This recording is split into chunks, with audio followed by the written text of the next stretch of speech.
Hey, everybody, we're back. We are live. It is This Week in Pro Wrestling, and we're here on WWE Dynamite as we're getting you ready to talk about this week. We are simulcasting on Twitter Spaces today. We're trying it out, see how it does, with my co-hosts who's here every week. Introduce yourself. Just so you know, JR, I still love you. Once again, it is me, the J to the E to the double F-ree. And once again, it is This Week in Wrestling. I almost said J to the E to the WWE. Oh, exactly. I mean, it's been kind of an interesting week. I'm just saying, I can understand JR making a verbal mistake like that, because I probably... Well, and I'm not his age, and I'm much younger. So, I mean, everyone's giving JR a hard time. Well, you know, when you work with WWE for so long, what do you expect? It's like it's muscle I guess it's muscle memory, you know? You got ECW, AEW, WWE. Also, it's live TV, you know? Yeah, it's live. Exactly. And we're live now, by the way. We're talking live on the air. On the interwebs. Exactly. So any mistakes we make are like forever ingrained in the show. Exactly. Any verbal tics, any verbal errors we make, that'll be on us, and people will be able to check this in the internet archives forever, and we will be forever embarrassed. Yeah. But I forgot to hit record on the audio again. Oh. To record the audio for the podcast.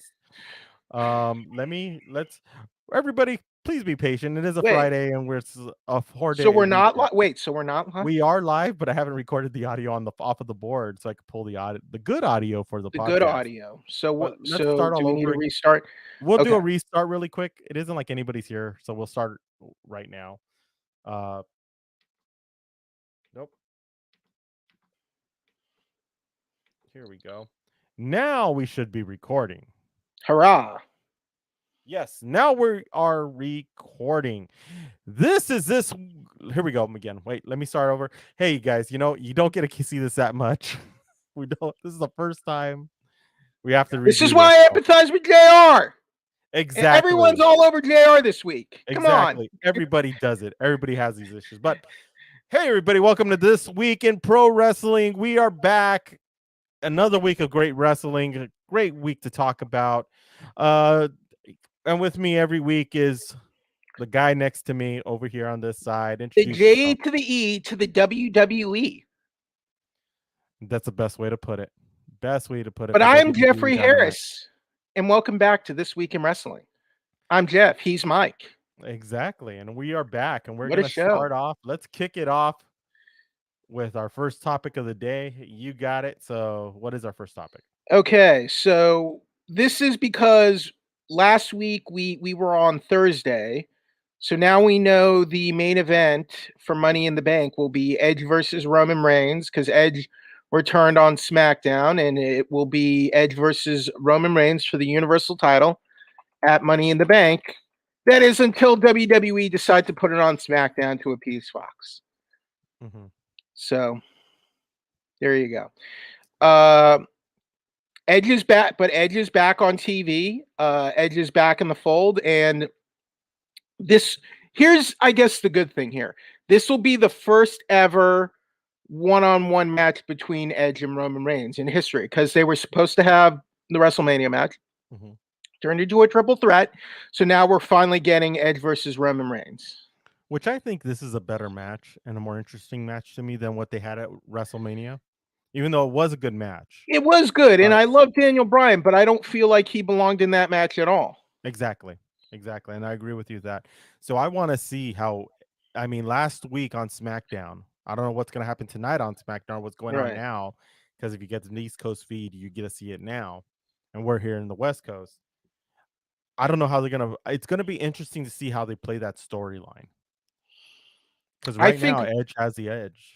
Right, but I think Roman Reigns is going to win, and I think they're going to do probably, I don't know if it'll be John Cena, but I feel like Roman is going to hold the title for a while.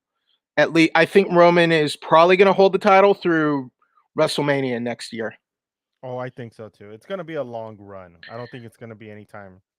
But all my criticisms and misgivings of WWE aside, I think Money in the Bank is coming together, and I think the lineup is decent. And if they play their cards right, it could be a very good card. Yeah, I think so too. I think they really, since it's going to be the first pay-per-view in front of an audience, I think they really do need to have a good show, and I think this is going to line up to be something really good. Because here's what else we have: we have Lashley versus Kofi Kingston, which Mhm. I feel like we should have gotten last month. Yeah, I agree. Because now we are in July. We're in July now, by the way. This is July 4th weekend, full swing. Happy July 4th weekend, everybody, by the way. Rhea Ripley versus Charlotte Flair. The Hell in a Cell match was disappointing. They're still doing that. Men's Money in the Bank. So right now we have Riddle, Ricochet, John Morrison, Drew McIntyre, Big E, with 3 more to be added. And in the women's one will be Asuka, Nikki Cross, Alexa, Naomi, Liv Morgan, Carmella, and 2 more to be added later. But so how do you think this lineup looks so far, and any takeaways from the June 25th SmackDown? It looks good. It looks really good. I love the way we needed some excitement from last week's SmackDown, and we got it. And it was some good excitement. Even though I found it funny that Edge talking to Roman Reigns at the camera and the way they shot it, you could see Roman Reigns was still on the top of the ramp, Mm-hmm. which kind of seems odd. Like I would have Edge facing him while he was talking a lot of his stuff. But other than that, I loved it. I thought it was exciting, and I look forward to the match. I want to see them. Oh, and tonight we're going to have Kevin Owens and Sami Zayn in a last man standing match, with the winner getting into Money in the Bank. So they're going to be continuing their feud tonight on SmackDown. So one more qualifying match for SmackDown I tonight. thought they said Kevin Owens was going to be taking a break. At least I read it in some of the They trades. did, but then he came right back. So Yeah, so that's why I was kind of like, I wonder if it was a story. It was an in storyline break. Yeah. So it wasn't like he was actually taking time off. And this will also be the first Money in the Bank for Big E. So that's another big thing. Yeah, So that's gonna be cool. That's gonna be good to see. I think the good thing here is there's some freshness to this card that WWE really needs right now. They will have a packed house of fans, and it's in Texas, and it's Texas people. They're going to be a lively bunch. So hopefully, do you think the fans are going to react in ways that maybe WWE doesn't anticipate? I don't know. I don't know what to expect nowadays. To be honest, we've already seen it in the NBA where people were throwing stuff at the athletes coming off the court. We've seen some interesting things happen. I don't know. Really? You didn't hear? What did they do? What did they do about that? Well, they pretty much banned and sued the person who actually did that. Was it multiple people or just one? There was multiple people who have caused incidences during the playoffs and during different. I believe it was in Philadelphia, and I believe there was someplace else that they did that. These people are there playing for you. Why would you do that? I don't get that either. I really don't get that, especially after you pay. Here's the thing: you're paying your well-earned money to watch a game. Why are you going to do something stupid like that to never be able to go to a game again?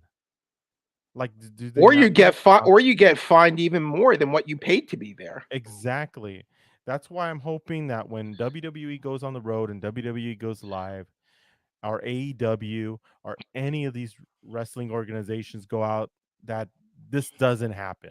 Don't throw things at people. Come on. Come on. Exactly. You're grown adults. Like, children behave better than that, Like, I get it in the 90s and in the 90s when WCW, when the NWO was in there and people would throw the water ball, like a bunch of trash. But even that's dangerous. Like if you throw even if you throw a cup or a bottle of water, like that could, it could distract someone at the wrong time. Someone could trip on it. Yeah. Yeah, get a grip. lose an eye or Exactly. tear a muscle because they have to avoid something. I mean, let's just it's entertainment, and they're there and they're working hard to entertain you, and I'm hoping that doesn't happen. Okay. Any big takeaways from this week's Raw for you? We had Drew McIntyre. He qualified for Money in the Bank, so he will be in the men's Money in the Bank match. Let's see what else. There was really nothing that really like. So they had that I triple watched. threat. They had the triple threat with McIntyre, Riddle, and AJ. McIntyre won. Then they had that battle royal. Mhm. Oh, Damian Priest was back on TV. Yes. So we saw Damian Priest is back, but he didn't win. He was in that battle royal, but he didn't win. So it's good to see Damian Priest back. Yeah, I agree. There's okay, so let's go over. There was some big stuff on NXT though. Oh yeah, that I like. Here's the thing. Like I've been so like iffy about Raw. Yeah. Even when I watch it, I'm kind of like sometimes get a little bored. Mm-hmm. But with NXT, I am always drawn into that. For some reason, NXT has really been doing some really good things. And Oh, let's and Ricochet is getting booked on Raw now. So, I mean, well, the yeah. After roster how is many so years? gutted. The roster is so gutted. They're finally they're finally getting some of these guys who were relegated to main event back on No. And here's Raw. the thing: we're getting more reports that there may be possible even more Yeah. releases. Yeah, at every level, at the corporate office level, the staff level, and the main roster level. So Which is it could exactly be continuing. Yeah. which is crazy for me. It is crazy because I think was it last week there were some releases. Wasn't there right after we There did the show? were. So Yeah, I'm trying to look into this. because I believe there were NXT because it wasn't Let's see. The Fandango one was like a week ago, right? Did we get into Oh yeah, so let's see. When was our last show was Last Thursday, and so I last remember on Thursday. last Friday is when things there were some Okay. more releases.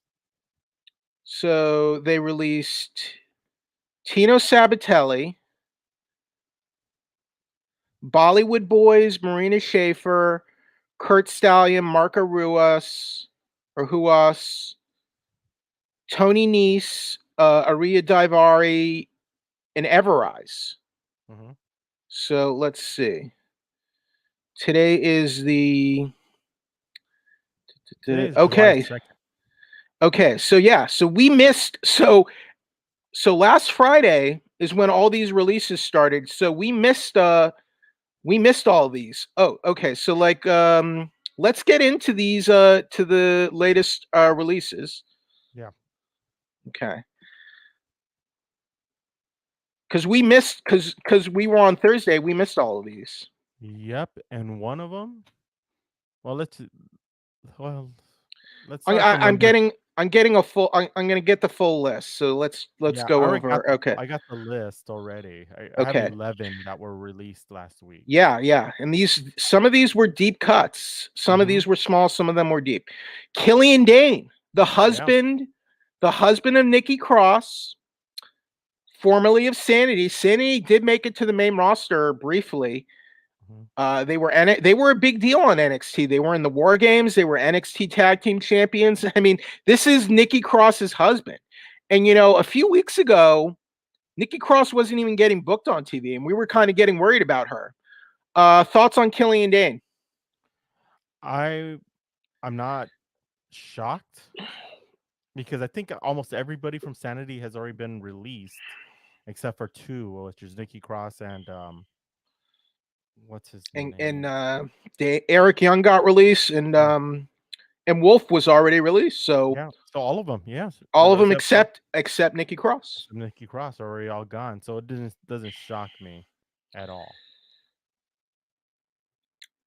I mean, it shocks me because he, even though he wasn't a major star right now on NXT, like he had the tag team with Drake Maverick, Hmm. and he was a good hand, a good wrestler, and his wife is a former women's tag team champion.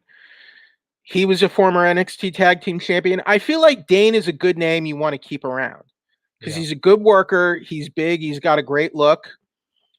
So I was a bit surprised by this one, even though I probably shouldn't have been because of the way, they've been cutting so many people. That's Kurt why I'm Step. that's why I'm not shocked because like Okay. anybody's possible right now. So the most of the releases actually came from the 205 Live roster. Yeah. So here we go. Kurt Stallion. Hmm. Let's see. Debuted in WWE in 2020. Was part of the cruiserweight division. With all the releases from 205 Live, I feel like they should just cut 205 Live at this point. That's what I say, and merge it into NXT at this point because I mean, what's the point of Keep having it if you're getting rid of so many people? keep the cruiserweight division, but I feel like you don't even need why do you even have 205 Live anymore? Exactly. And we see more of the cruise like people are literally seeing the cruiserweight championship belt more on NXT than they are on 205 Live. Okay, so Anthony Green, aka August Gray, another 205 Live guy, he got released. Hmm. Marina Shafir, this is Roderick Strong's wife. Formerly of the Four Horsewomen, the MMA Four Horsewomen, with Rousey, Shayna Baszler, and Jessamine Duke. They had just released Jessamine Duke. Marina Shafir wasn't really doing a whole lot, so No, look, this is nothing against Marina Shafir, but I'm not surprised by this one so much. exactly. Me neither. Because you rarely saw her. The Bollywood boys, Sunil Singh and Samir Singh, Hmm. used to be the lackeys for Jinder Mahal. Yeah, that doesn't shock me. They were good. They were good workers, and I think Oh, they they had are. good personality. They could have done more with them. You Yeah, know. yeah. Because in their work mode, they're very hardworking guys. They really do sell. They were great. They were great. But I think WWE was just probably the wrong place for them to be now at this point in their career.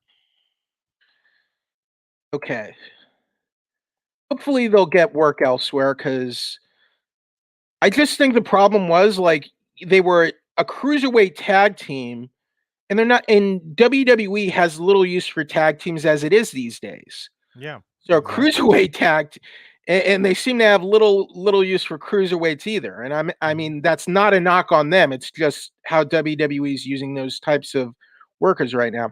And Uh, WWE seems to be like if they're gonna have a tag team, it's not a tag team. They're putting people together to tag team together. okay, so And I here's a don't like more here's here are the bigger cuts from NXT. So they cut both Tyler Breeze and Fandango, aka it. Breezango, aka the Fashion Police. The former NXT Tag Team Champions are gone. And I thought they were doing good on NXT. I don't know what the problem is with them, unless contract negotiations are coming up. So let's see. Breezango had been in WWE for a while. Mm-hmm. He beat he beat Chris Jericho at WrestleMania. Yep. He came in with a lot of hype and fanfare. They put him over Jericho at WrestleMania. Then after that, they kind of lost interest with him.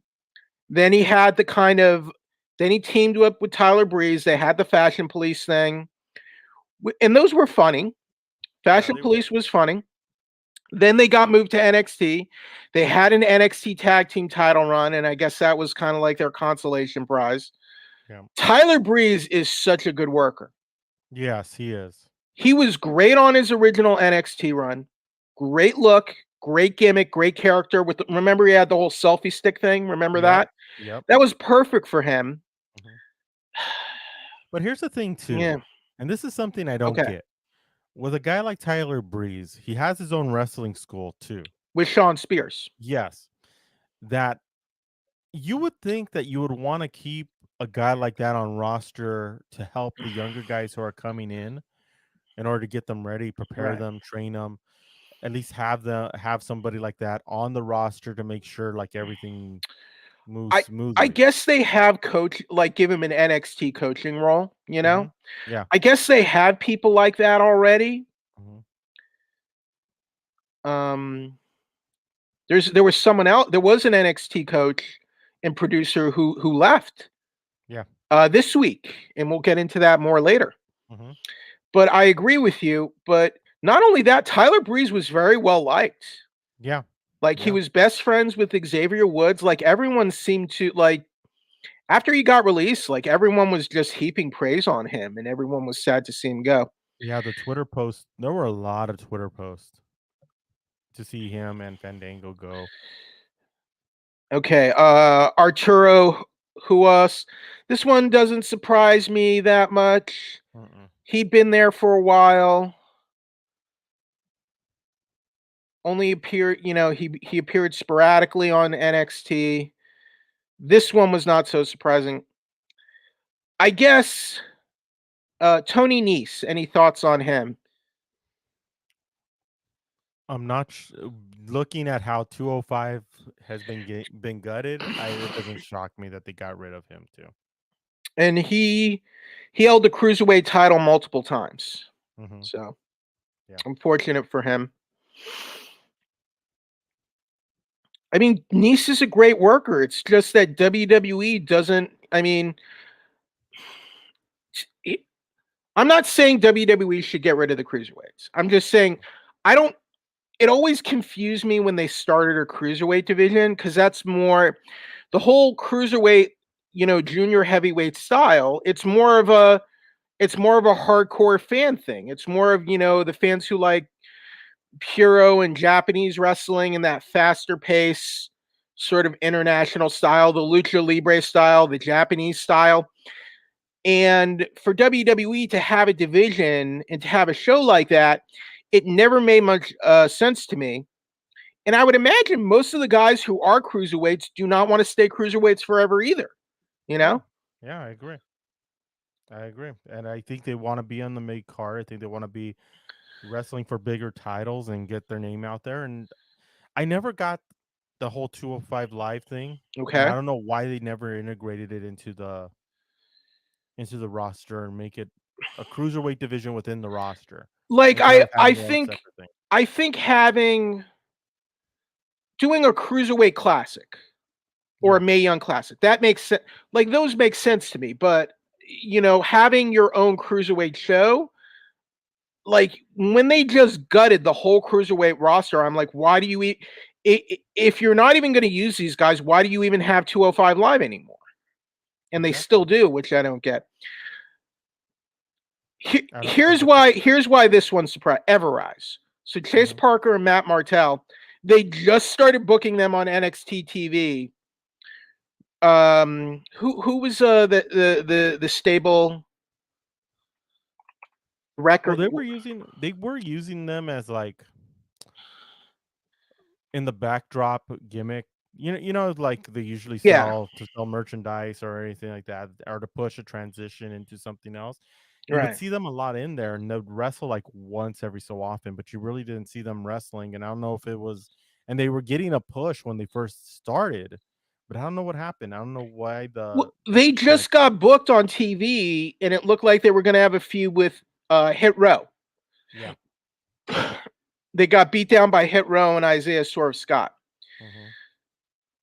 And then they kind of upgraded their YouTube show as well, Everrise Live. And then right after that, they're gone. You So think it was a YouTube show since they had remember how they have their ever causes now with YouTube and all and because having their because own because they wrestling. were the day before they got released, they were hyping up the new Everrise Live on Thursday, and then literally a day later, the following day, they got cut. Which makes no. Okay, But here's the thing, like if they're still following this thing about with social media and them promoting themselves and them doing their own right, social media channels and stuff like this, I don't get how. To me, it thinks it helps bring people into the show right. and it brings people into what they're doing and help build a fan base. in addition to whatever they're doing. I don't know if it's just because they want to control it and they want to control the product, but if it is them controlling the product, then why don't they just tell the guys, hey, you could do this, but it's under our control, and we have we are gonna listen to see what you're saying and make sure everything's all kosher. Okay, another release from last week was Tino Sabatelli. He's teamed with Riddick Moss before. I think he had been released once before, got brought back, and then got released again. Yeah. Yep. So wow. I guess him I'm not as surprised about. Aria Daivari, not to be confused with his brother, Sean Daivari. Aria Daivari, he's another 205 Live guy that got released. So, yeah. I mean, man, it's just crazy. 205 Live, like, how does 205 Live even exist anymore? Who do they even have left? Because they got rid of like the best guys on 205 Live. Yeah. See, that's why I don't know what they're doing. See, I'm trying to look up the 205 Live Raw. I guess they still have 205 Live wrestlers, but like, I mean, Tony Nese is still literally being advertised on 205live.com. Like, that's just how bizarre this all is. Let's see.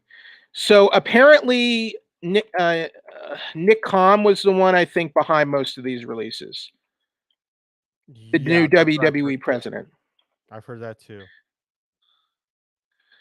Okay, there was something on these releases. Here we go. So this is according to Fightful Select.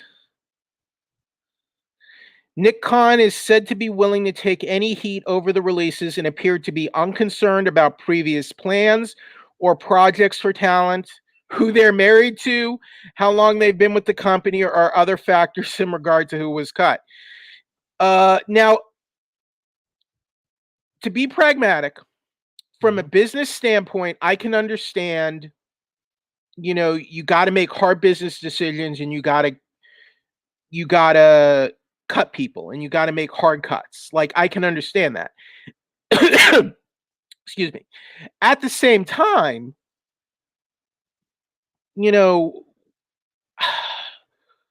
some of these releases I don't get.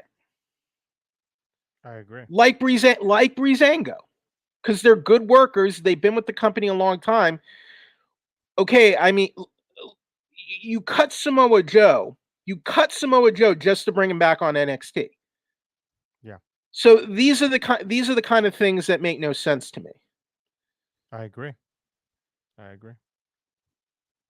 And if you need to give talent a pay cut, if it's about pay cuts, like, why not at least offer the talent pay cuts to at least see if you can keep some of them around?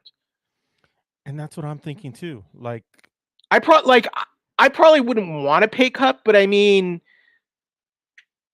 and I don't even know if I should be saying this, but like, I could negotiate something, don't you think? Yeah. Well, like, you look at the big picture of everything that's happened over the last couple of weeks, and now we're seeing it affect NXT. What, like, they're about to go on the road. Right.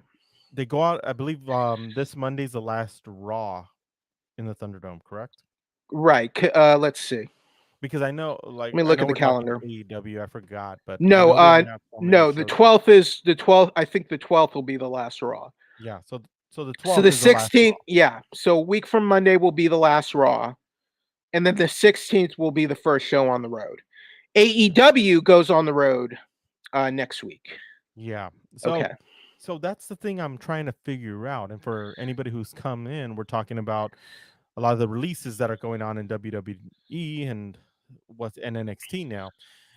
But like, I like, you're going on the road. You're going to have to pull a talent. You're going to need dark matches, Exactly. They're going to need something to warm the crowd up, to get people fired up, to get people ready for when they go live on TV. You have a women's division in SmackDown that's thin. You don't got any 205 live guys pretty much anymore. You have a few, but not a lot. So what are you gonna do, especially to fill a 3 hour There are show? 7 women on SmackDown. There's like no women's tag teams anymore. Mhm. You can only bring up so many people from NXT, and we know they've been trying out NXT talent on main event, and they're probably going to bring some NXT talent up to the main roster soon. I know that, but you can't. The people they've cut could have freshened things up on the main roster now when they're about to go on the road. Don't you And now, agree? and I agree. And going back to what we're talking about with NXT, because we know Bronson lost the belt this past Bronson, week. yes, on NXT. Yeah. Do you think here's the thing that I'm starting to maybe, and this is all speculation, we don't know. We're gonna see Bronson being moved up to the main card. Because I think, it seems kind of quick that he lost the belt to me. yeah, because he only had it 6 weeks. Yeah. So it looks like they've been trying out Scarlett, Karrion Kross, and Bronson Reed on main event and in dark matches to possibly move them up to the main roster. Mhm. So it seems sooner rather than later those will be the next people, but we don't know for certain yet. Yeah. And I guess there's this sense like will WWE separate Karrion Kross and Scarlett? What do you think about that? I don't like it, but I get it, and I think they're gonna have to do something. But I like the way that pairing works, and it's sold very well. But Scarlett she's a good wrestler too, so I don't know what they're going. I don't know if I I don't like know. that because I think they're a good pairing. And I don't know. I don't know if it makes very much sense. But yeah, in the main event of NXT, Isaiah Swerve Scott beat Bronson Reed. So Reed lost the North American title to Isaiah Scott. So we have a new North American title. Mhm. North American champion with Isaiah Scott. I think Bronson Reed can do okay. I think he needs to pick and choose, like, when he does the high flying stuff. Yeah. I would sell the Hurricanrana or the head scissors a little less. I think he could do fine. It's just going to depend on booking. Like, how are they going to book him? I don't want And to see. I that's mean, what I it like comes Reed. down to. And that's what I it don't comes want him. down to. Yeah, Is like, how are they going to write him? What are they going to script him as? Where are they going to take his character? Or are they just going to have him flounder? That's what and that's what concerns me about bringing a guy like Bronson up to the main roster. What are they going to do with him? We've already because seen this happen before, where they bring a Andrade, great, yeah, and Aleister exactly, Black are the two that come to mind. exactly, and that's the thing that worries me is the fact that what happens to them? What happens to them when they get to the main card?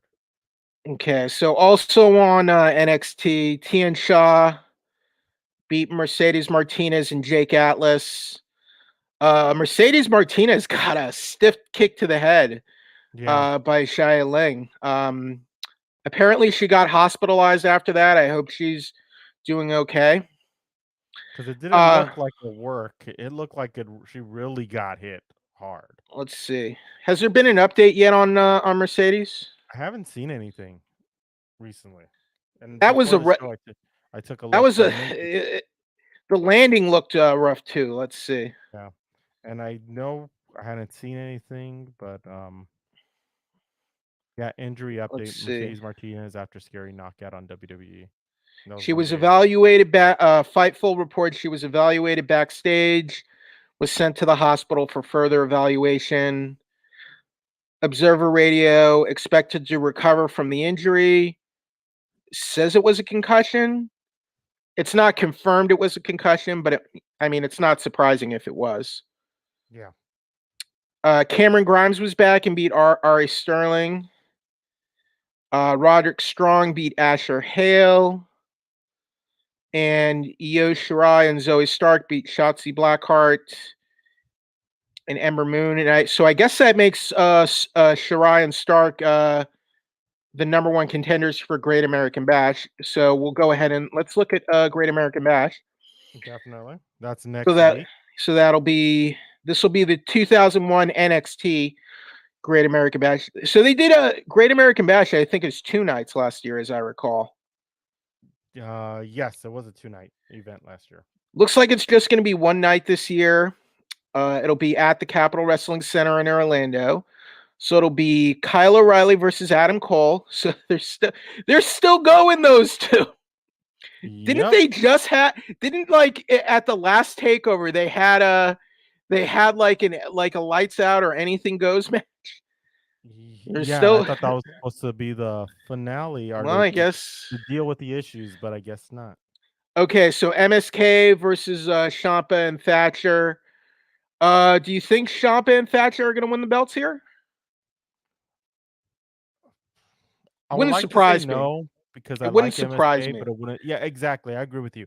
It wouldn't surprise me because of the fact that with what we're seeing right now, with what happened with Bronson Reed, it wouldn't shock me. But Ciampa and Thatcher did beat them on TV, so maybe they'll get the win back and keep that feud going. We'll see. Okay, so that's Candice LeRae and Indy Hartwell are defending the belts against the number one contenders, Io Shirai and Zoe Stark. Okay, so again, I'll say I think the Way are going to win, but it wouldn't surprise me if Shirai and Stark get us like an upset. I would say I would rather they save like a title change, like if they have a really good like women's tag team ready to go. Yeah, I agree. I agree. Okay, and then for the $1 million title, we will have a rematch between LA Knight versus Cameron Grimes. For the $1 million title, if Grimes loses, he has to become Knight's butler.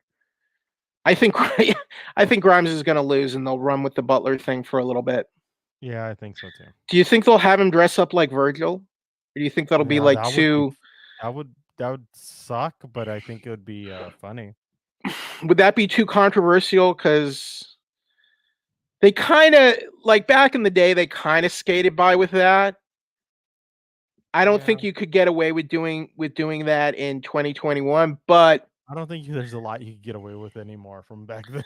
Right. But I mean, if it's Grimes doing it and they're calling him a butler, I think they could be okay with it for a little bit. Yeah, exactly. Okay. Sorry, everybody. Hit What happened? No, I hit my Oh. headphone onto the microphone because I got a little too close. So. Okay, so that's Great American Bash, and then I think the next takeover will be the Sunday after SummerSlam. I think it's going to be the same weekend as SummerSlam, and I think it'll still be in Orlando, basically. But that'll be on. The good thing is Great American Bash will be on the USA Network.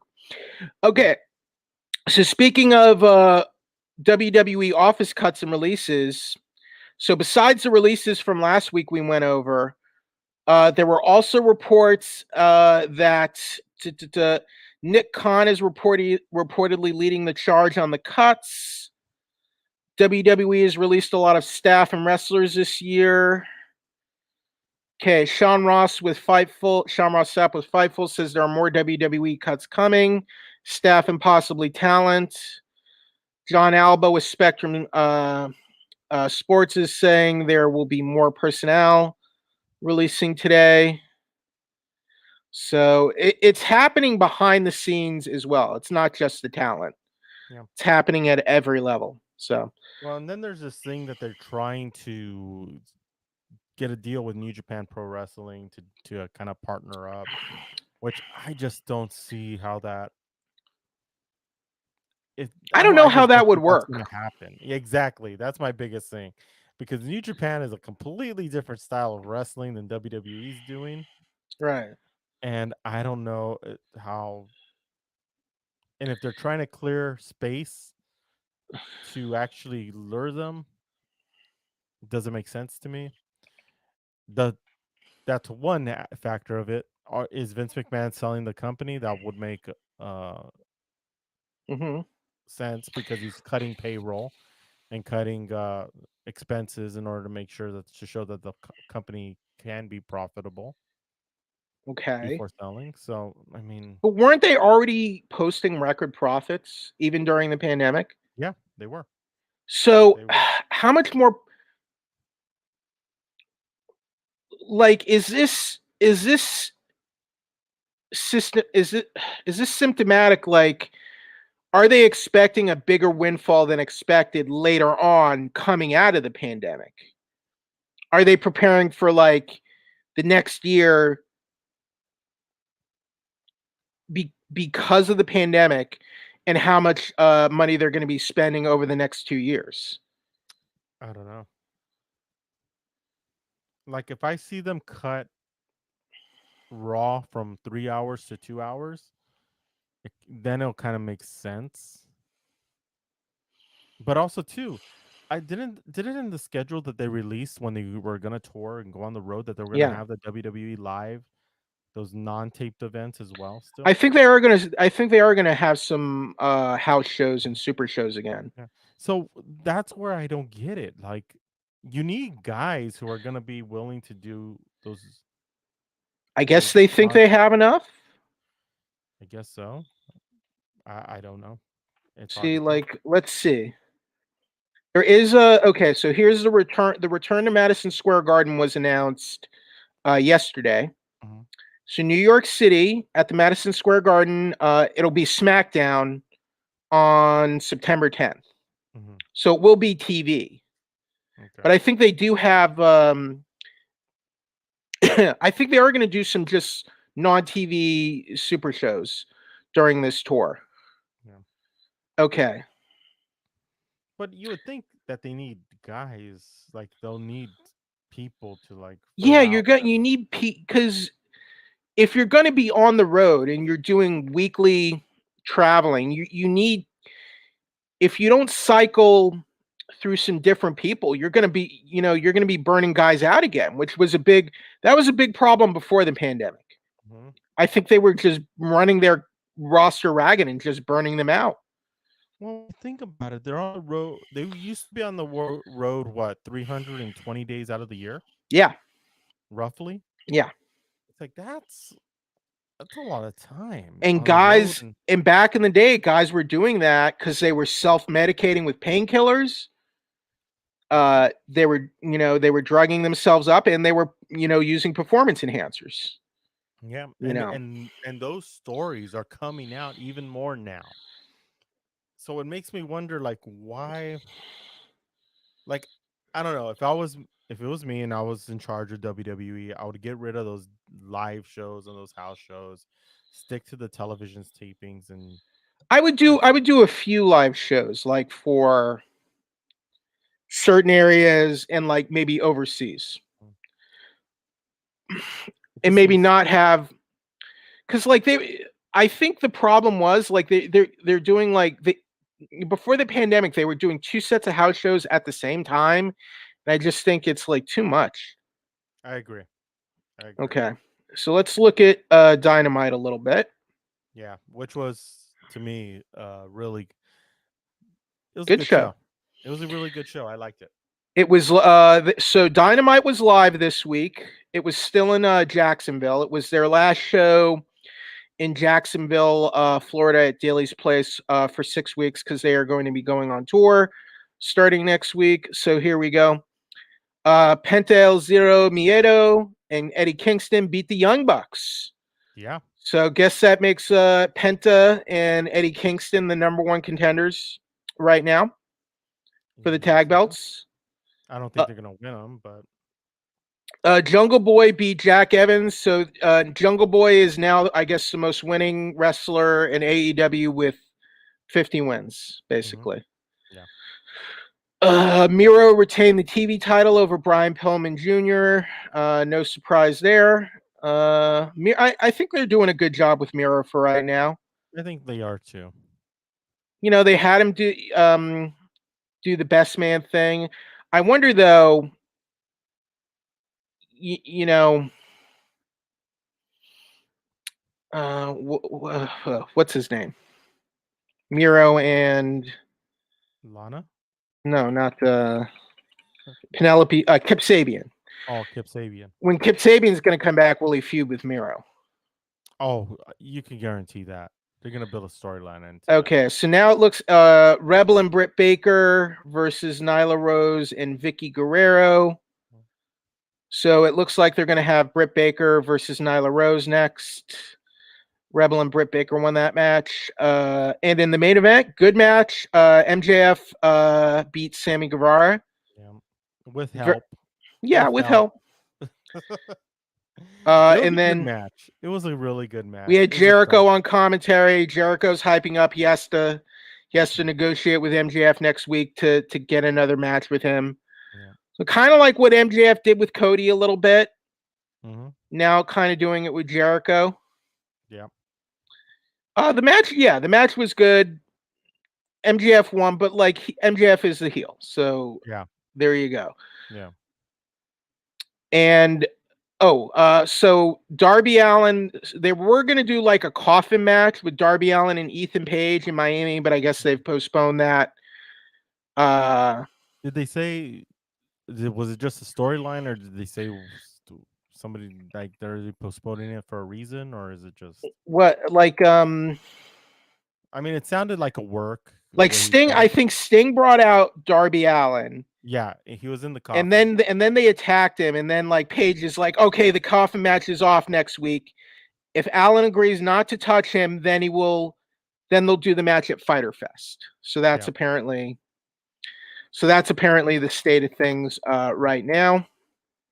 And of course, also on Dynamite, everyone got on JR because at the end of the show, he's like, "There's nothing like seeing wrestling live for WWE Dynamite." So, and then that started trending a lot. It blew up. Mm-hmm. It went viral. Yep. So there you go. Exactly, and it was. Any thoughts on JR's verbal error? To be honest, as much as we've been joking around with it, it's a common. Yeah. It's a common thing. Yeah. I mean, it's nothing like when acronyms all. And I think that's the problem when everybody has like like a WWE, AEW, ECW. You get confused. I think that's why I like when you have names like Ring of Honor and things. I get confused about that, and I think people are just being too hard on JR. People have no time to do anything else, so they're just looking on Twitter and kind of being hard on him. And I think it's okay. He's already been around long enough where he can make a mistake, and I think it's okay. Well, I was joking about it earlier because, like, I was thinking, okay, because you were saying it. I'm about to say J to the E to WWE because now it's in my head because I was getting in my own head. Exactly. You don't know what they're talking about when they're on commercial. Okay, so ratings for this week's Dynamite. AEW Dynamite for the return to TNT on Wednesday nights did 883,000 viewers and a 0.35 rating in the key demo. Now, here's what's interesting. Yeah. Dynamite in the key demo rating this week did a 0.35 on TNT for the live return to TNT. The same week, a 3-hour Raw did a 0.41 in the same key demo. So, like, the key demos are like, just hundredths of a point apart. They're very they're for Raw. It's close. Like the gap is closing. Mm-hmm. And that's why I say like right now is the time. If you're AEW, you strike. You strike now because I think with what you're seeing and the percentages being so close when it comes to viewership, it's a good time to strike. It's a good time to start putting some heat because look at what's going on with WWE.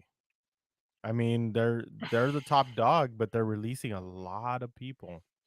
Well, when you say strike, like what are you suggesting? You start putting up you make sure you have at least 2 good matches, strong matches to keep Right. people involved.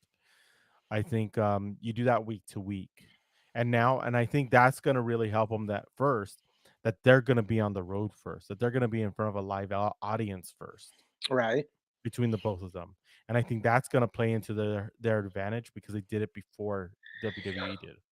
So here's what they're doing over the next several weeks. So like each like touring show they're doing throughout July will have like a special theme. So Hmm. next week the first show on the road for them in Miami will be the Road Rager on Wednesday, July 7th in Miami. Hmm. So that's going to be the in-ring debut of Andrade is going to wrestle Matt Sydal. Yeah, I'm going to look forward for that one. Definitely going to be watching on Wednesday. Okay, so then let's see. And then on July 14th, so they're going to do 2 nights of Fighter Fest. Hmm. Night 1 will be July 14th in Austin, Texas, where I went to college. Night 2 will be July 21st in Garland, Texas. Okay, so July 14th will be Brian Cage versus Ricky Starks for the FTW title. So it looks like because Taz set that up the other night, so it looks like they have some issues with Team Taz to work Yep. through. And let's see what else we have for the Road Rage. Okay, here we go. So because Penta El Zero and Eddie Kingston won the match on Wednesday night, they are getting a shot at the tag team titles at Road Rager. Hmm. What do you think? You think the Young Bucks retain, or you think they win? I think they're going to retain, and they're going to hold championship switch till a pay-per-view. Okay. But I could guarantee you're probably going to see some interference. Maybe you'll see Ray Phoenix return. Also There's going to for be something going on. also for the Road Rager, Cody Rhodes versus QT Marshall in a strap match. As we mentioned, Andrade, AEW in-ring debut against Matt Sydal. Matt Sydal, I'm sorry about your damn luck. You're going to lose. Yeah. Yeah. Orange Cassidy and Chris Statlander versus the Blade and the Bunny. And it'll be the Inner Circle members, Santana Ortiz and Jake Hager, with Conan at ringside versus the Pinnacle, Dax Harwood, Cash Wheeler, and Wardlow. That'll be a good 6-man tag. Yeah. And the Chris Jericho face-off, because Jericho's trying to get the match with MJF. Mhm. So, and then let's see. So then we'll probably get the Ethan Page versus Darby Allin match at Fighter Fest. Yeah. And then what else on Dynamite? It looks like they're building up to Kenny Omega versus Adam Hangman Page. It looks like it. So I don't know if Adam Page will be the one to unseat Omega, but I think they could do I think they could do worse. I think it'd be good. I mean, he does have a pop. He does have a fan base. I don't think it's as big as Omega's, but I And what think. did you think of the Saturday Night Dynamite? I thought that was a great show. Oh, that was really good. That was a good show. I really did like it. And I especially liked Jungle Boy versus Omega was great. Yeah, and I liked the Conan thing was Like I was shocked to see him come out. Mm-hmm. I didn't think he was gonna come out, or you would ever see him on an AEW ring. We But saw him we saw him make an AEW cameo once before. Yeah, but it wasn't like this. It wasn't to Okay. this level. I mean, it wasn't last time. It was more like a and then off. This is actually just playing into a storyline. So Right. And he'll be ringside for the 6-man tag match. exactly. So I think that'll be good. Okay, and then let's see. Also coming up on Raw next week, a rematch between Xavier Woods and Bobby Lashley. So first the Hell in a Cell match. Now they're gonna have just a regular singles match between the two. Yeah, they're gonna And play then this out until Money in the Bank. It's gonna be the same thing like what they did with McIntyre, and I that's what. do think the feud with Lashley and MVP and Kofi Kingston. I think it's good though, for the most Yeah, part. yeah. Okay, so what else besides SmackDown? We have the strap match for Money in the Bank, and Edge will be doing something with Roman Reigns, so Edge will be on tonight. Yep. Okay, so other news: Other news. Beya Priestley Mm-hmm. made her NXT UK debut. Well, not in-ring debut, but they revealed that she is Blair Davenport. So they had a vignette the week before saying like Blair Davenport is coming to NXT UK, and this week they revealed that it is B Priestley, the I guess girlfriend of Will Ospreay, and now she's coming to NXT UK / WWE. So, any thoughts on Bea Priestley I coming gotta to see how NXT? they're gonna use her. I'm Yeah. curious to see what they're gonna do. And Well, it's not bad to be at UK because it seems like you're far away enough where right. you don't have nobody From close Vince to. McMahon's influence. Exactly, because I know there was a supposedly there's been word coming out, and I don't know how true this is. Don't take me Yes. that Vince McMahon and Nick Khan were at the Performance Center, Yeah, that's what and they went. I heard the same thing. Yeah, and it's good to be in. I think it's a good thing that you're at NXT UK because I don't know if I want to be around the Performance Center at this time. I don't think it's a bad place for her to start Yeah. because NXT UK does have a good women's division. Hmm. Miko Satomura is the NXT UK Women's Champion now, and there are women she can work with and have great matches, and it'll at least give her time to like build a new fan base with the WWE or NXT UK audience, and hopefully make some money. I agree. But when you get to the US or you get to the main roster, it's a whole different ball game, Yeah, and that's when you start having some issues, problems. Okay, so here I wanted to so WWE was apparently having practice sessions at the Performance Center this week Mhm. because wrestlers are getting ready because they're about to go on tour on July 16th and start going in front of live fans and live audiences again. So no more Thunderdome. Yep. So apparently Vince McMahon was visiting the Performance Center this week to check things out. PWI Insider says Vince McMahon was there, Nick Khan, Bruce Pritchard, and John Laurinaitis. The executives reportedly observed the training process there. While there was concern that the visit was to kick off more releases, nothing like that happened. The report notes that it was a very positive day overall, and one person there described it as a breath of fresh air. So that's PWI Insider. So apparently it wasn't that bad having the executives check things out this week. As of now, like right Fightful now. says several people at the Performance Center were extremely nervous about McMahon's visit this week due to the recent cuts. Wrestlers were worried they'd be cut if their next impression was a bad one, per Fightful. However, most of the talent didn't even see McMahon that much and only caught a short glimpse of him while he was there. A couple wrestlers stated they were worried over nothing. Not all NXT and Performance Center talent were required to be at the facility yesterday. Some talent didn't even know what was happening. Some of those that were at the PC were relieved when they realized they were just going to train as normal. One person who has been there in the past few years said that before Thursday, they'd never seen McMahon at the building outside of TV tapings during the pandemic. So, any smoke here, Mike? From this story, no, Okay. but I would be cautious. Like as much as everybody's feeling comfortable, Okay. sometimes when you're feeling comfortable is when things happen. Well, if Nick Khan is there and John Laurinaitis is there, Hmm.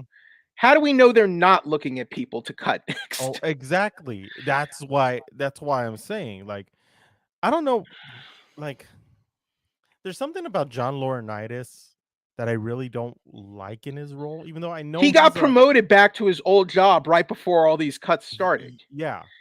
Yeah, and that's there and it's not and I'm not talking about what we saw as in front of the camera selling it. I'm talking about an executive trying to produce a good show.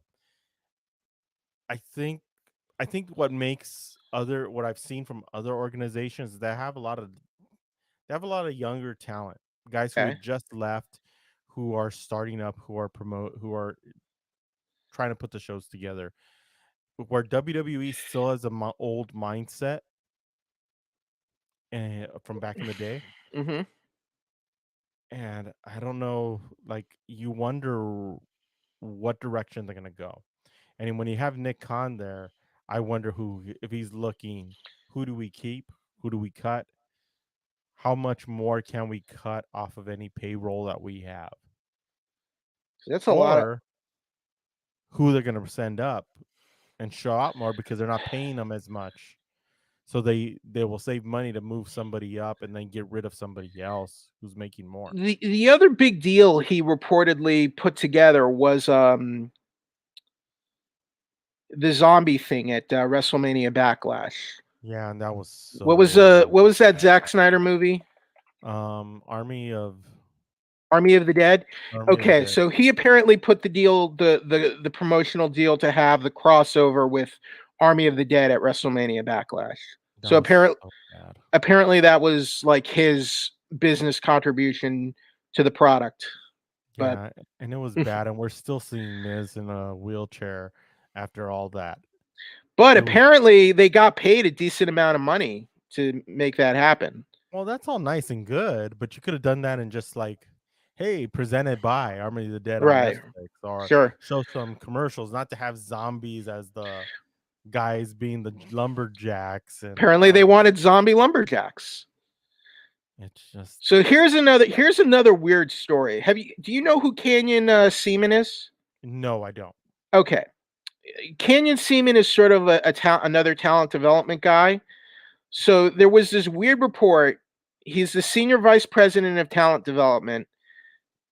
There was a report from Wrestling Observer that he was released, Mhm. and then just like minutes later, they said he wasn't, and WWE confirmed he wasn't. A crazy story. And then like other outlets started reporting that he was not.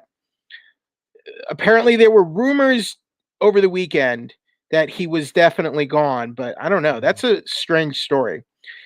Seaman is a former pro volleyball player, joined Mhm. WWE in 2012 as the senior director of talent development, and then he became the senior VP of talent development. So he's a guy who's been there a long time, has been like I think he has hiring and firing power, but just sort of a weird story.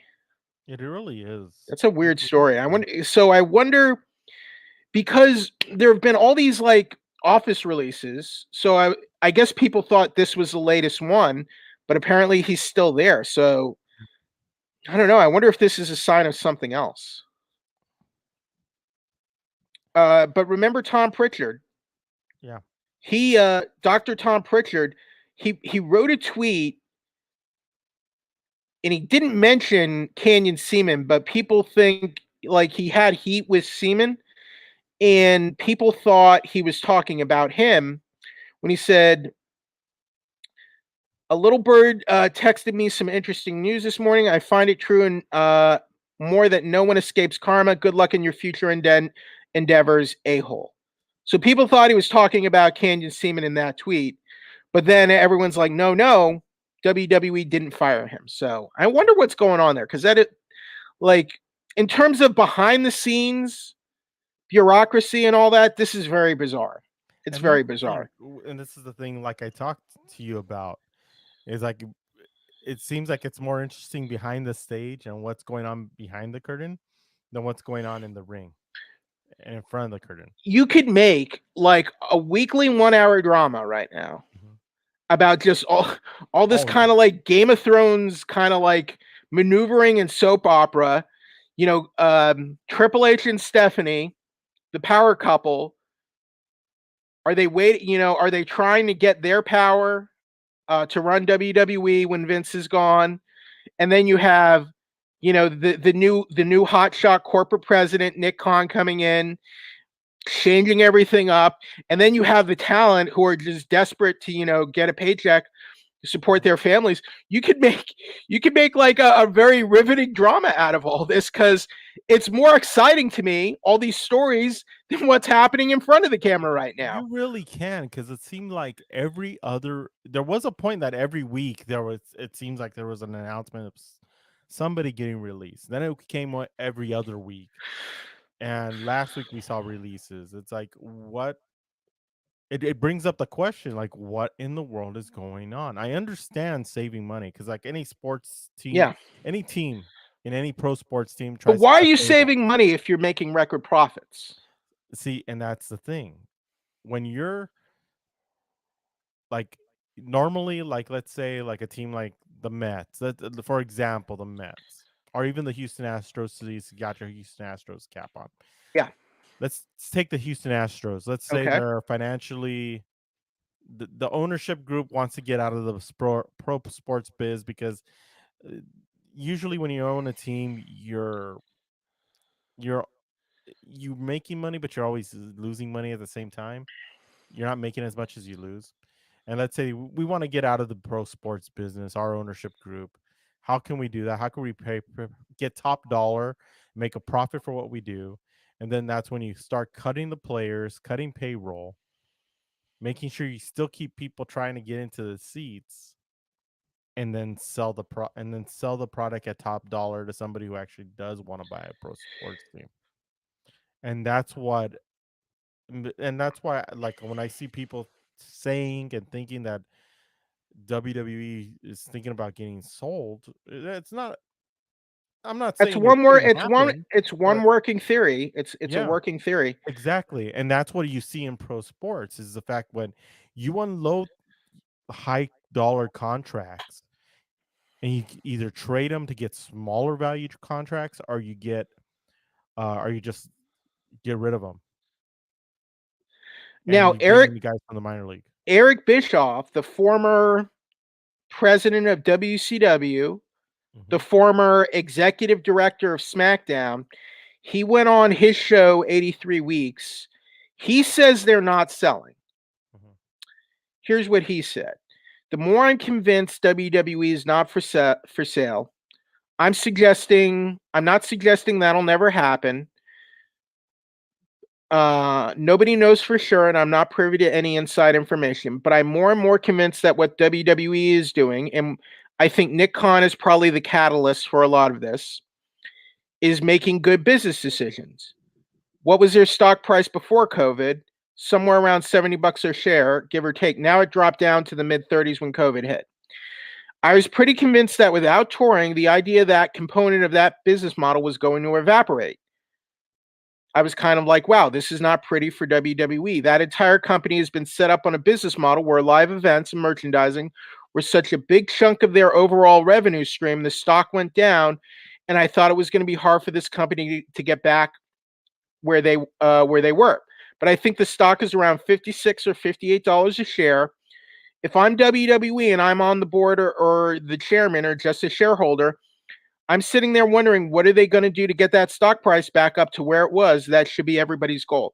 So basically, it sounds like Bischoff is saying WWE is preparing to offload live events, Hmm. is what it sounds like. They're Yeah. getting rid of house shows, Hmm. so to speak, Yeah. non-televised live events, basically. Hmm.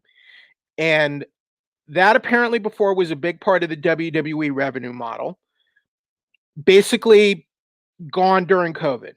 Right. And we're how many months into COVID right now? The pandemic. A So year March, and a half, a so little March more. 2020, Hmm. where the shutdown started. Yeah. So let's say like just under a year and a half, right? Right. So I guess he's suggesting Nick Khan and WWE are doing this because they're getting rid of the live events. Is that what you think Eric Bischoff is saying? Well, and this is where his theory kind of falls off, because they're Okay. booking WWE live events. They're booking the house shows that are not televised. Yeah, but not a lot. Not a lot. And they're but and they're both- and they're yeah. doing doing it slowly. Yeah. So I don't know if they're gonna get rid of them completely, which I think they should. To be honest, it makes sense. But not only for your talent, but it makes sense for your overall cost. They're getting, but the thing is, before COVID, they were getting a lot of TV revenue from Fox and NBC Universal. Yeah. But why don't but keeping that TV revenue and not spending it, because how many trucks do they have? Because I'm sure they have multiple trucks going to different locations while one's filming, the other one is going to Okay. someplace else. Got to think about gas, transportation, getting to the venue, setup Okay. time, all Travel, this stuff. airfares. Yeah, all that others, and then you're not even talking the talent. You're just talking Okay. about moving the equipment, moving the lighting, moving the video boards, having that set up, ready to go. Boom, night breakdown, move to the next city. Okay. So I did look it up. They are doing some live events and super shows this summer. Yeah. So they're doing Milwaukee, and by super show, I think they're going to have both Raw and SmackDown crews there. Mhm. So it looks like they're doing Milwaukee on July 31st, Detroit on August 1st, Charlotte on August 14th, Pittsburgh on July 24th. So it looks like they're going to be doing a few live events in the run up to SummerSlam, basically. Yeah. So they are going to be doing some house shows again. So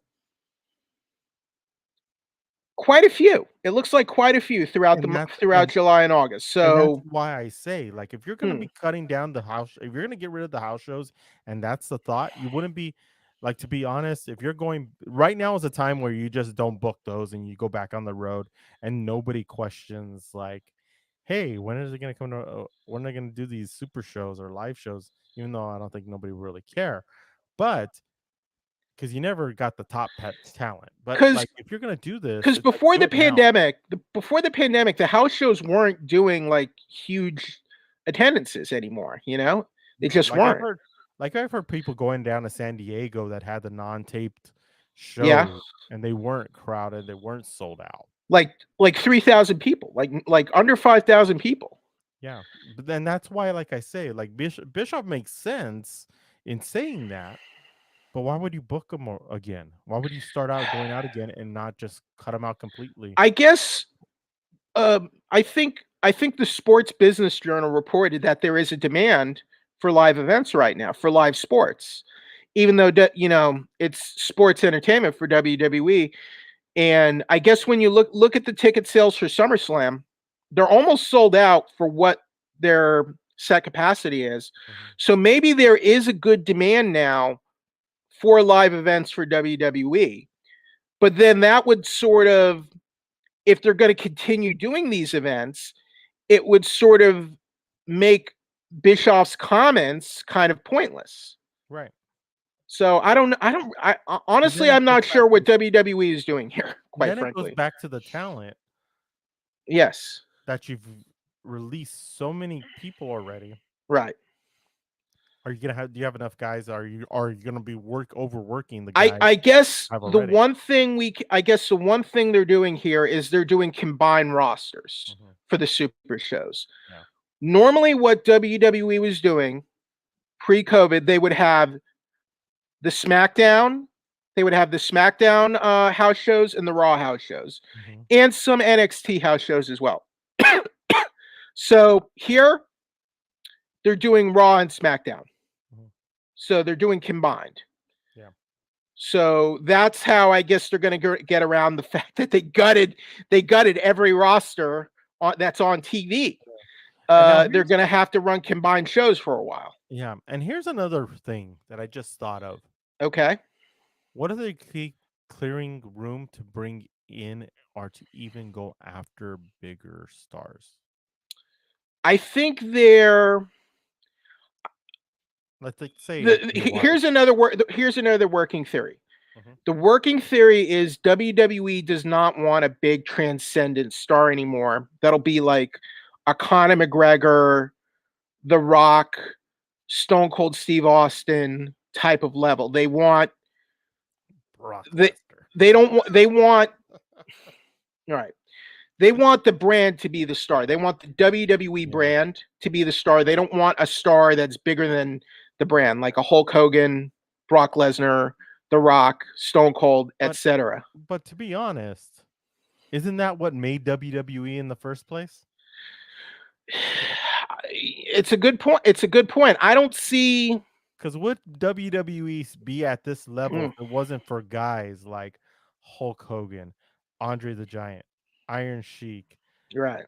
These guys who were bigger than life, Macho Man Randy Savage, the Ultimate Warrior, guys who literally were bigger than who were bigger than the brand, Yeah.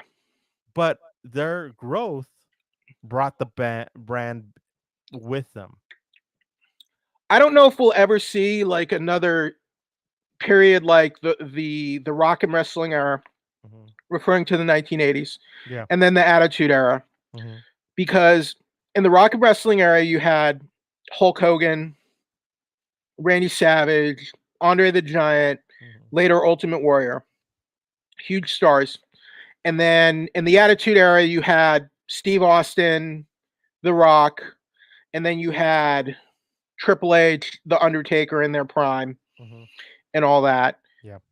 You need, and then you had John Cena a little later. Yeah. I guess the post Ruthless Aggression era. Yeah. John Cena, I don't think ever. Would you say John Cena reached a level of a Rock or Hogan? What do you think? I think he did at one point, and then it got a little people got a little worn out. To me, he never quite got to that level. Yeah. Roman Reigns is a big star, but he definitely hasn't. Yeah, and I think like with Cena, we never saw Cena go heel. And he was always that. He was heel. He was hurt heel early in the rapper gimmick era. Yeah, early before he really had a name. Before he was a main eventer. Yeah, as a main eventer, you never saw him go heel. He was always that good guy all along. And right. That kind of like it gets like people get wary when you're the same character over and over again. The Rock, what made The Rock a big star was the heel turn. Yeah, exactly.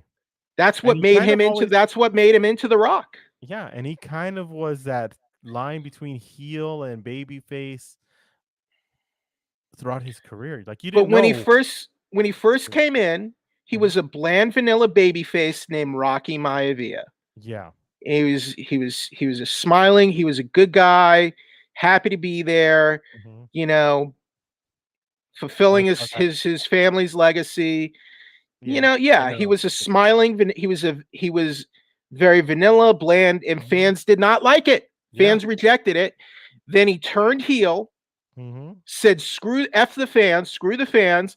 Then he joined the Nation of Domination, betrayed Farouk, became the leader of the Nation of Domination, became a top heel, and then fans. Then he started doing like talking in the third person. Started doing the promos, and fans started eating it up. Yeah, exactly. And that's where when you compare it to John Cena, which is hard to compare because they're two different people. But I think like if we ever saw John Cena during his prime go heel, I think it would have been a different pop too. Maybe. So it just people like sometimes the bad guy isn't always the bad guy. Sometimes there's a good guy at the moment. If that makes sense. Right. I think WWE should not fear getting a star that's like as big as The Rock or someone who can become bigger than the WWE again, because as you said, I think it can help business in the long term. Yeah. But, to me, it's just hypothetical. Okay, so another bit of news we wanted to go over. Former WWE superstar, I think he was also in WCW, The Patriot, real name Del Wilkes, sadly passed away this week. He was 59 years old. Wrestled Bret Hart for the world title at In Your House Ground Zero. WWE released a statement. WWE is saddened to learn Del Wilkes, known to WWE fans as The Patriots, has passed away at the age of 59. Before making a name for himself in the squared circle, Wilkes was a standout on the football field for the University of South Carolina, where he earned the distinction of being voted a consensus All-American. After the switch to sports entertainment, Wilkes competed all over the world before arriving in WWE in 1997 as a Patriot. The Patriot proudly donned the red, white, and blue of America in the midst of the rivalry with the Hart Foundation, leading to a memorable match against Bret Hart for the WWE title at In Your House Ground Zero, just 2 months after his WWE debut. WWE extends its condolences to Wilkes' family and friends. Mike, any thoughts on the Patriot? I remember those days, and it was kind of like that. And it was during that height when you were like It was kind patriotic.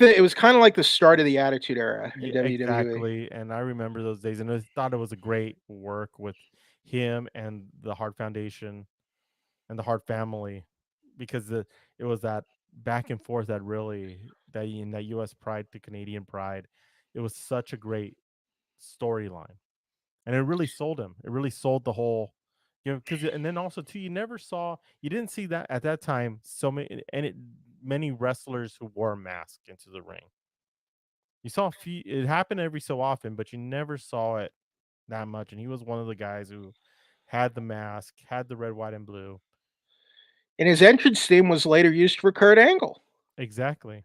His entrance theme later became Kurt Angle's entrance music. Mm-hmm. Also, he was in WCW. He held the WCW tag titles twice with Marcus Bagwell, Yeah. aka Buff Bagwell. Mm-hmm. Also wrestled in AJPW, GWF, and the AWA. Was AWA tag team champion with DJ Peterson. So, Yeah.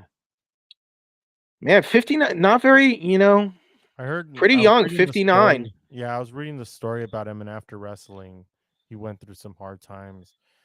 Uh, got arrested for writing an illegal prescription for, I think, I don't know what it was for, but and I think that's the thing that kind of like saddens me is like you gotta, these guys put their body on the line and they go through a lot of pain afterwards when they retire and they stop, and it's like it's sad to see these guys pass away so young because of the painkillers or any other substance that they're doing, and that's why it's kind of it sucks because they could have a long life even if there was alternatives to painkillers that. Uh, I mean, because I recently watched the Dark Side of the Ring and the Dynamite Kid episode, Yeah. and it's sad to see what happened to him. Hmm. Um, Well, you can name hundreds of guys, yeah, hundreds of old wrestlers. I mean, but Brian I feel Pillman. bad for his family, especially because Yeah. it sounds like it was really the drugs and the PEDs and the steroids that and I guess the drive to really like be such a great wrestler Hmm. that really just screwed him up. Yeah. Um, And at that time, they were it's really into sad. WWE was really into steroids. And Because Dynamite Kid was not, he was not the biggest guy, but like he felt he had to use that to make himself look better for the audience at the time, and it's unfortunate yeah, because I mean the British Bulldogs were not, I mean like they redefined tag team wrestling for that era. they really did. They did. Uh, And that's and that's what worries, like you see it mm, now, and sometimes you see that old mindset still popping up where yeah, these big jack guys are the ones who are being showcased, right, and it's like, dude, man, these are, unless you're, I mean, I'm not saying any of them are doing steroids, and I hope not, right, but it's like you're seeing like at NXT's level, you see big guys, but they're more natural, athletic, more, they're not super jacked. You could tell they're physically healthy, like right. normal, normal. Well, because they have the wellness policy now, Hmm. so I hope that's kind of weeded a lot of that out. Yeah, But you never truly know. money says a lot of things and dictates a lot of things. So Okay. I hope it is, but So moving on from that, well, first of all, rest in peace, to the Patriot, and definitely, especially to his thank family. thank you to all of his contributions to the business. Because I mean, he did a lot of revolutionary, groundbreaking work, and He did. Okay, so moving on from that, New Japan will be coming to the Torch at Los Angeles on August 14th. So apparently there will be a seating setup, even though the Torch, I guess, is an outdoor. I don't know how that's Yeah. going to work. I walked by there yesterday because Okay. we had to do an event at Bank of California Okay. Stadium. I still don't get how they're doing it because they have the fences now. If you've Right. ever been to the Los Angeles Coliseum, wherever you are in the world, they have a statue that was erected for the 1984 Olympics of a man and female Olympian, and they have that in front, and then they have the arches to the Coliseum in the backdrop. So now the fences are a front of which they never used to be. They used to be open to the public, and you would be able to walk through there. But now the gates past that by about 20 to 30 feet. So they're gonna have that right by in the where in between where that statue is and the arches where the torch is at the Coliseum. And it's like a Okay. courtyard. I have the seating chart set up. I just Yeah, and they're gonna have if you could send it to me, yeah, I I would just sent it to you. oh, I'll put it up right now. So I guess they're gonna have that in the courtyard section The of the LA LA Coliseum. Coliseum. Yeah. Yeah, it's not gonna be inside the Coliseum. It's gonna be on the courtyard Will there right be underneath shade the at arch. least? Because it's hot right now. Yeah, yeah, yeah. See, exactly. This is where it is. Let me see where I'm go. Okay, cool. I got a screen. So right here is where the statues are. Okay. This is where this is all the little like Is there an overhang, or is it going to be totally no, outdoors? totally outdoors. Ugh. I wouldn't be surprised if they put a tent over it, I but think it's they're going to totally have to put a outdoors. tent or something. They'll put a tent over the So ring. That's a lot of seats. will these be temporary, like riser seats? You think, or bleacher seats or I something? would hope they would have risers Okay. because if you're sitting anywhere around that ring, you're gonna be at floor level, eye level. Because Okay. right here is where the torch is above. Here's the arches. It's gonna be in front of the main tunnel, which usually is the one that goes straight down to the field. And yeah, it looks like Well, here's the good news. yeah. So they're going to have about 2,200 seats available. Hmm. They've sold close to 1,500 seats, so they've sold over half. Yeah, So, and WWE and AEW are not coming to Southern California yet. that is true. So, New Japan is coming to Southern California in August. And look who they have. They have John Moxley, Jay White, Tom Lawler, the Good Brothers, Juice Robinson, David Finlay, Shota Umino, Ren Narita, Carl Fredericks, Clark Connors, Alex Coughlin, Hikuleo, Fred Rosser, Leo Rush. Oh, so Leo Rush is going to make it. Hmm. Brody King, Chris Dickinson, TJP, and JR Kratos. But look, we're gonna have John Moxley, Jay White, and Jay White is he's going to defend the Never title against David Finlay Yeah, at this card. So we already got. And if John Moxley is there, hopefully he'll defend the U.S. title. and you're gonna have So yeah, Local Boy and TJP fighting to yeah, go in. exactly. So it's cool. But you can come and see John Moxley, one of the top AEW guys, wrestle in Southern California and LA at a time when we're not getting any wrestling shows in LA. So I have to credit to New Japan here for putting this event together here in SoCal at a time when we're not really getting any live wrestling here. Yeah, and here's the thing: if this seating chart is not going to be on the floor, and let's say there is some risers, Right.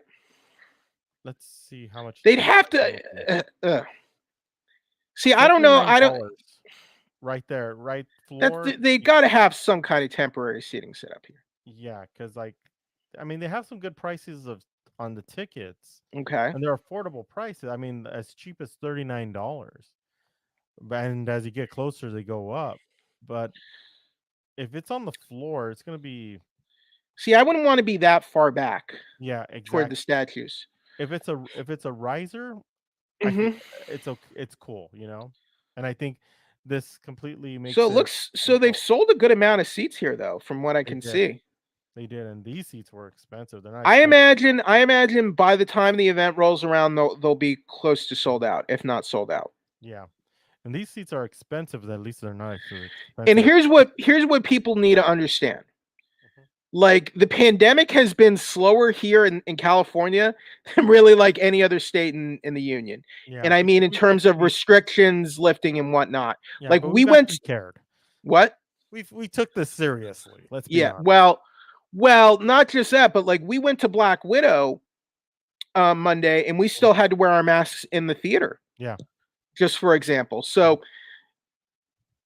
I guess what I mean is it's been slow to get back to normal here than it has been for other states where they're just all like, everyone come on in. This thing is all No full. masks, no Good. masks, just come on in, Yeah, pretty much. exactly. You know? So the fact that we can get a wrestling event in August, still Mhm. in the summer, we can get some of those big names in there like Jay White and John Moxley, and they've sold over half the tickets. Yeah, Even if it's not a big seating arrangement, that's still pretty impressive for I Southern agree. California. I agree, and especially since it's outdoors.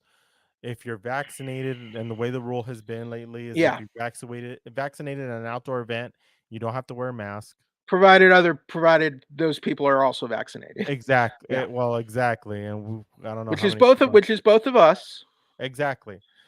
And then it's like cool. Yeah, It's a great exactly. event. Great day of great night of wrestling. Be able to watch some shows, see guys that we haven't seen wrestle here, and it'd be a nice, fun event. And like we all want to get back to Right, normal. Let's get this on. I want to be able to go back to see a wrestling match, just like anybody else. right. But like I say, like if this is the way we're gonna do it, hey, might as well do it.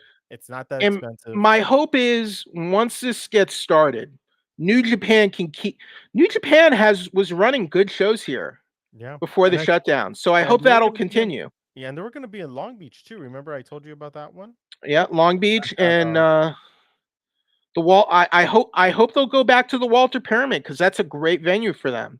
Oh, it really is. I mean, they've had some great shows Yep. at that venue in Hmm. at Cal State Long Beach. So I mean, I hope so. It'd be What would another good one for New Japan? What's the one by Ontario has a Toyota Sports Center, which I think that would be cool and it'd be a good venue for them. what's the Long Beach the arena by Long Beach? The Long Beach Sports Arena? Yeah, so the Long Beach Arena, the one that's Yeah. by the. You see, when they first came to the U.S. In sure 20, I think 2017, Hmm.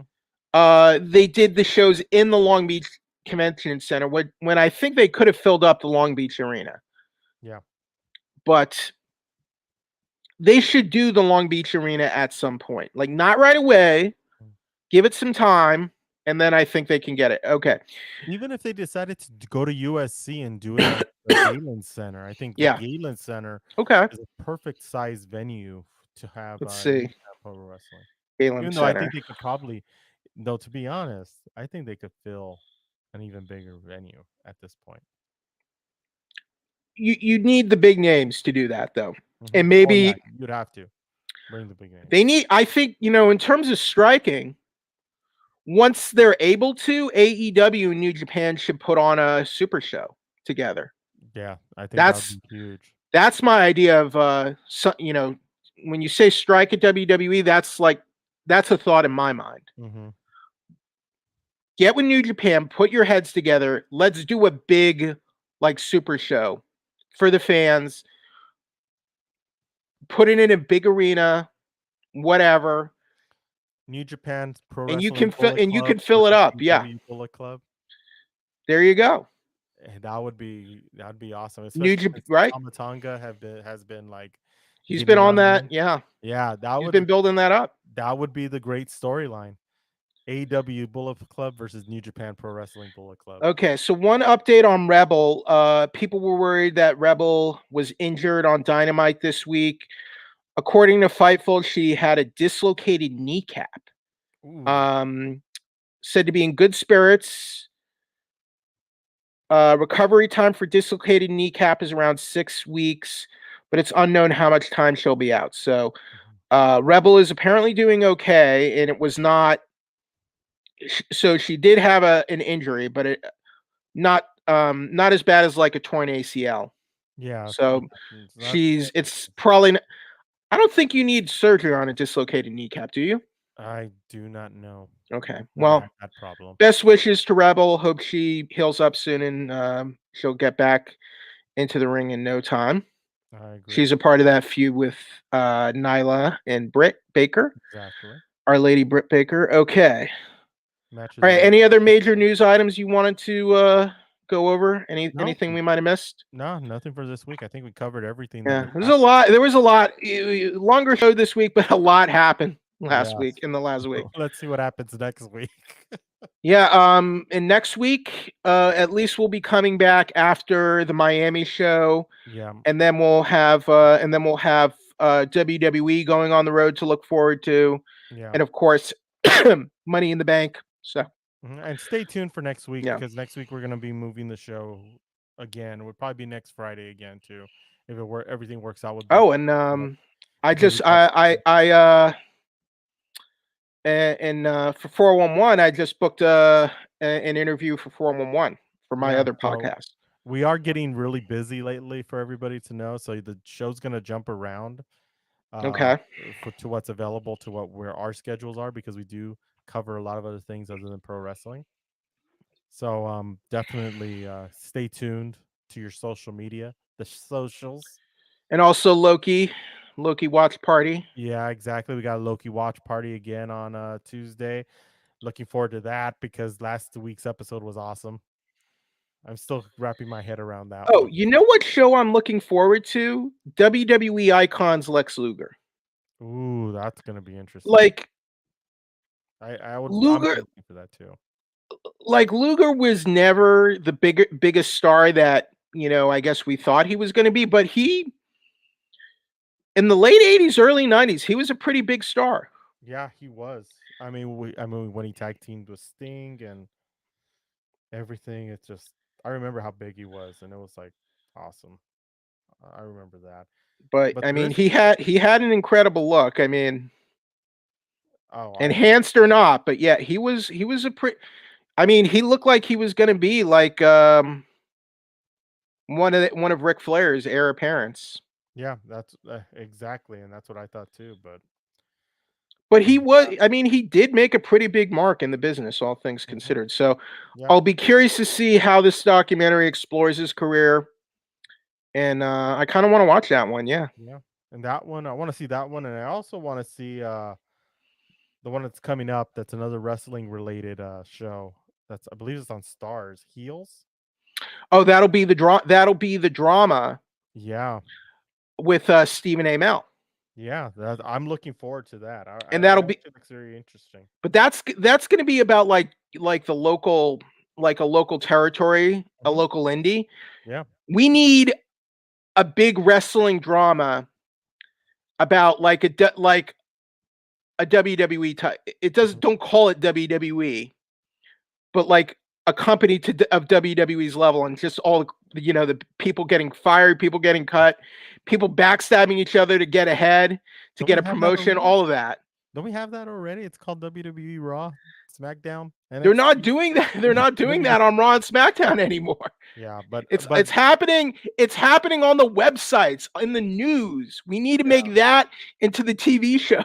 yeah, but this heel show starts August 15th. Let's see. CM Heels. Punk's CM Yep. Punk's in it. Stephen Amell. Got a great cast, and I mean, Yeah, not to undersell that show. It looks awesome. it does look like a very interesting show, and that's the one thing that I'm really a good cast. And it's been delayed a little bit because of the pandemic, but they finally shot it, and I hope it does well, and I hope we'll get a few. It's cool that we're getting some wrestling themed dramas like this now, so I'm excited. I agree. I And agree. apparently, Chris Hemsworth. The word is that Chris Hemsworth is attached to play Hulk Hogan, and like a Oh, biopic of his life. yeah, that's That seems odd to me for some reason. I don't know why. Even I know it's been announced for Yeah. some time, but it seems odd to me. There was also, I remember there was talk of a Vince McMahon movie. I don't know if that'll ever get off the ground. What is it going to be called? Ruthless Aggression. I don't know what you know, if you ever made a Vinnie Mac biopic, like what would a good title be? I don't Vinnie know. Mac? I don't know. McMahon? See, I don't know. I don't know how you title a Vince McMahon movie. I don't know either. You'd have to do it. I Would you mean, title a Hulk? Would a Hulk Hogan movie be titled Hulkamania, or what do you think? Real American. Oh, that's a good idea. Played by Australian Chris Hemsworth. Played by Thor. Played by Thor. Yeah. But yeah, I don't know if who do you get to play Vince McMahon over multiple decades though? That's that would John be Hamm? maybe that might work actually. That's the first person I thought That's of. actually not. You should be a casting director because that's Yeah. not a. Yeah, that's not the worst call. That's the first person I thought of because he has a range. I mean, Good actor, kind of the right. He's kind of that right age range. Can play both younger and older. You know. Exactly. That's because like, how old is John Hamm now? He has to be in his 50s. He's 50 years old. Yeah. So if you're casting a Vince McMahon movie, and you need him to play in the younger years and then the older, that's like right around where that's like that sweet spot, you know? Exactly. Spot. Okay. So yeah, I think that's about all the news for us this week. Any other maintenance stuff on the show? That's about it. Shoot. Got a little tongue tied there. Other than the fact that we're gonna be rearranging the show for next week on what day it's gonna be, because of the fact that you got stuff to do, I got stuff to do next Thursday. Right. There's an event that I could talk about after I go to the event, and to let everybody know where I was at. But other than that, that's about it. Hey, Jeffrey, where can they find you on the socials? So on the socials, Wheeljack83 on Twitter. On 411mania.com, check out my official review of Black Widow. Also, check out my review of Loki and be on the lookout because I have a very exciting exclusive wrestling interview coming up on the 411 Wrestling Interviews podcast on Apple Podcasts, Spotify, Stitcher, and Google Play. So on any of those channels, and it'll also be on 411mania.com as well.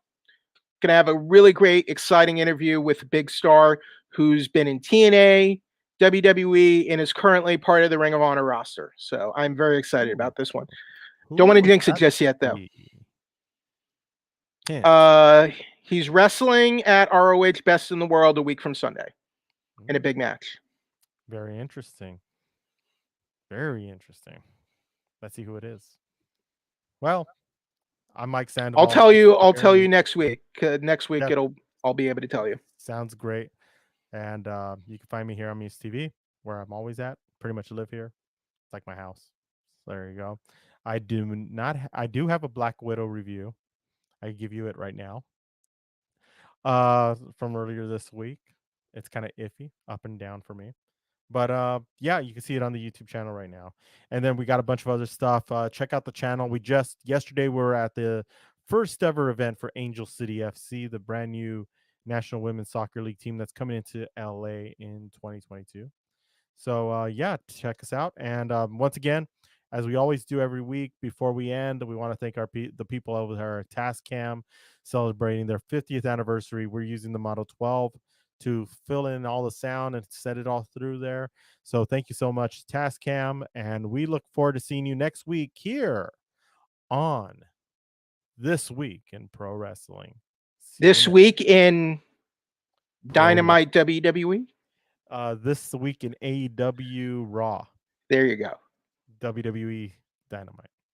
We'll see you later.